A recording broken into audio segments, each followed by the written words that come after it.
Hey everybody, and welcome to the second episode of the Spoonie Experiment. Today we're going to be talking about the well-loved and critically acclaimed film Spirited Away. You might notice that I dressed for the occasion. I'm coming at you today as an original animation in tribute and honor of Miyazaki. I'm a huge fan of his, and almost everyone who has seen it is a huge fan of Spirited Away.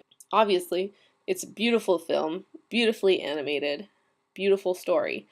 And I'd like to sort of use it as a parable or metaphor for the invisible illness experience.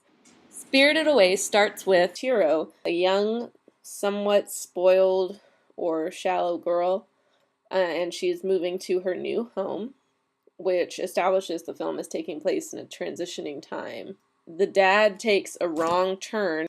Lots of things happen that ultimately end up with her parents turned into pigs and her trapped in the spirit world. And I think that when we get diagnosed, a lot of us feel like we've taken a wrong turn when we're in this transitional time in our lives, especially young people, college students, or 20-somethings who find themselves diagnosed with illness. So I mentioned that her parents turn into pigs. I would explain it more, but I think you should just accept that it's a fantasy story and go with it here. I think that when we first get diagnosed, we have a lot of expectations about how our loved ones are going to treat us, and ultimately, people without a chronic illness don't know how to deal with it. And a lot of times, your loved ones are going to disappoint you. You know, when Chiro's parents get turned into pigs, she doesn't hate them. She's not resentful, and she wants to save them and turn them back into loving figures of support in her life. So in this spirit world, Chiro goes to Yubaba, which literally translates to bathhouse witch. The first thing that happens is she steals her name. And there's a lot of things in this movie that revolve around names and identity. And I think that when you're first diagnosed, you kind of feel like you've lost your name. And I know that there are definitely days where I feel like my name must be endometriosis. And she's told that you can't leave the spirit world once you've forgotten your name. At that point, you're screwed. You have to know your name, or else you're trapped there forever. I'm not talking about Haku much in this review. There is a subplot involving Chiro and Haku falling in love. And it's not that I didn't like the Haku story or anything, but it was just kind of straightforward. And I've noticed that in a lot of Miyazaki's films, the love stories are a little weird. Maybe it's just by American storytelling standards. He often has young children who fall in love, and it's cute and it's beautiful and it's pure, but sometimes hard for American audiences to understand. What I did like about Chiro and Haku's story is that Haku is cursed, and Chiro saves him. She does that by loving him. Her love breaks his curse, and I kind of like that because I think that loving people helps you remember who you really are.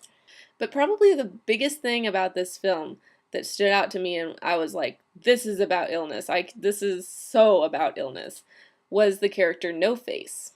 And he is really freaky and pretty hard to understand. That plot is one of those things, like, when you see it, you're like, that is so deep. I'm not exactly sure why. So I did look up some other reviews and some other people's thoughts on the film, and I was able to kind of put together something that makes sense for why I felt this way about him. But I sort of felt like No Face was the perfect embodiment of illness. He's this mysterious thing. He's very shadowy. You can't really tell exactly what he is. And at least with Chiro, her first instinct is to extend kindness to him. So he comes into the bathhouse, and what people were saying online was that No Face is a character who not only has no face, but doesn't have a character. He's essentially a non-character, and that he takes on the attributes of whatever's around him. So he starts out kind of with no personality. Then Chiro invites him inside, and he gets exposed to all of the the demons or gods or whatever you want to call them that are in the bathhouse. And the bathhouse is a really corrupt place. It's run by greed and a want for money and popularity, brown nosing, lots of things like that. And No Face ultimately becomes a huge monster who, you know, amasses tons and tons of gold and then totally turns on the people who come to him. He eats people left and right, and they're just still brown nosing and worshiping him. And I think that really what that says the most about illness is a huge truth, and that is that your illness is going to be a big shadow in your life, no matter what. But you can either make it into a huge, horrible monster who terrorizes you your entire life, or, like Chiro, you can, make sure it's surrounded by love, tenderness, caring, and friendship, and ultimately have it become a force of good in your life. And it's all about attitude.